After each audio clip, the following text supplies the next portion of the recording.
Meet the backbone of your car's engine, the crankshaft. Without this single piece of metal, your car is just an expensive paperweight. But what does it actually do? Think of it like riding a bicycle. Your legs move up and down, but the pedals turn that into a circular motion. That's exactly what the crankshaft does inside a motor.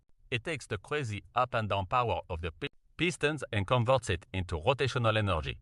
This rotational force is what finally spins your transmission and turns your wheels.